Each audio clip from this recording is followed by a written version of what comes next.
Hello friends, आज हम इस वीडियो में डेटा और डेटा के टाइप्स कितने हैं उसके बारे में पूरी जानकारी देंगे। वैसे तो लास्ट वीडियो में डेटा, डेटाबेस और डीबीएमएस के बारे में फुल इन्फॉर्मेशन दिया हुआ है। अगर आपने नहीं देखा होगा तो एक बार जरूर देख लीजिएगा। और हम इसमें शुरू करते हैं कि व्हाट इज डेटा। डेटा का मतलब है कि इंफॉर्मेशन को कलेक्ट करना और स्टोर करना कंप्यूटर सिस्टम और डेटाबेस में। Data means collection of information or facts that are stored in computer system और database। तो इनके डेटा के टाइप्स ऑफ डेटा। वैसे तो बहुत सारे टाइप्स है डेटा के, जैसे कि स्ट्रक्चर, सोर्स, फॉर्मेट, लेकिन हम इसके बेस्ड ऑन स्ट्रक्चर के बारे में डिस्कस करेंगे। Data can be classified into various types based on structure, source, format. Here we discuss only based on structure.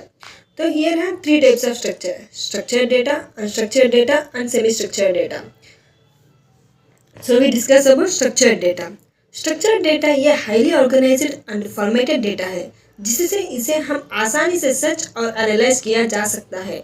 ये स्ट्रिक्ट स्कीमा को फॉलो करता है जो टेबुलर फॉर्मेट में स्टोर्ड है। फॉर एग्जाम्पल रिलेशनल डेटाबेस और डीबीएमएस। डीबीएमएस में data tabular form में ऑर्गेनाइज होते हैं विथ रोज एंड कॉलम्स। तो देखिए data structure. Structured data is highly organized and formatted, making easily searchable and analyzable. It follows a strict schema, usually stored in tabular formats. For example, RDBMS, Relational Database. Data organized into tables with rows and columns. For example, MySQL, PostgreSQL, Excel. MySQL, PostgreSQL, SQL, Excel, इनमें tabular format में ही होता है। Format tabular के form में ही होता है, with rose and columns के form में ही होता है। तो इसकी विशेषताएं, कैरेक्टरिस्टिक्स। SQL जैसे कोई लैंग्वेज का उपयोग करके आसानी से सर्च किया जा सकता है।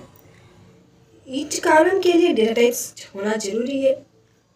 थर्ड वन, कंस्ट्रेंट के माध्यम से कंसिस्टेंसी और इंटीग्रिटी मेंटेन किया जा सकता है। कंस्ट्रेंट मतलब प्राइमरी की, फॉरेन की। वैसे रिस्ट्रिक्शंस तो देखिए इधर easily searchable using query language like SQL. Define data types for each column. For example, integer, string, date. Consistency and integrity are maintained through constraints. For example, primary keys, foreign keys, etc. तो structured data completed हो गया। अब हम unstructured data के बारे में जानकारी लेते हैं। अनस्ट्रक्चर्ड डेटा में फॉर्मेट डेटा नहीं होता, जिससे इसका एनालाइज और प्रोसेस में अधिक कठिन हो जाता है। ये रोज और कॉलम्स में स्टोर नहीं होते। फॉर एग्जाम्पल की टेक्स्ट डॉक्यूमेंट्स में word files, PDF documents, emails, इसमें कोई फॉर्मेट नहीं होता। हमें कैसे भी इसमें सेव कर सकते हैं। Social media post, tweets, Facebook updates, comments, same इसमें भी। तो देखिए unstructured data. Unstructured data does not have a predefined format or organization, making it more difficult to analyze and process. It is typically not stored in rows and columns. For example, text documents, social media posts. Characteristic विशेषताएं। Structure और schema का consistence स्थिर कम हो जाता है। Analysis करने के लिए एडवांस टेक्निक का उपयोग होता है, जैसे कि NLP या मशीन लर्निंग। NLP का मतलब होता है नेचुरल लैंग्वेज प्रोसेस।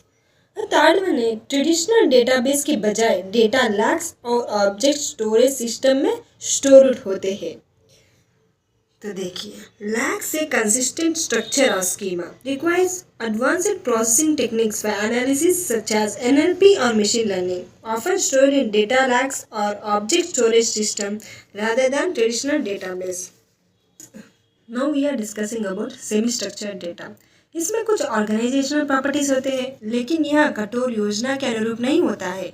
इसमें डेटा एलिमेंट्स को सेपरेट करने के लिए टैग्स और मार्कर का उपयोग होता है, जिससे इसका एनालिसिस अनस्ट्रक्चर्ड डेटा की तुलना में आसानी होते हैं। तो देखिए semi structured data has some organizational properties but does not conform to a rigid schema.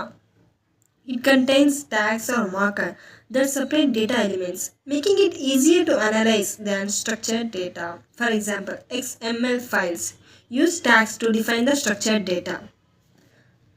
HTML documents use tags this also. Now we are talking about characteristics. More flexible than structured data, allowing for changes in data format without significant restructuring.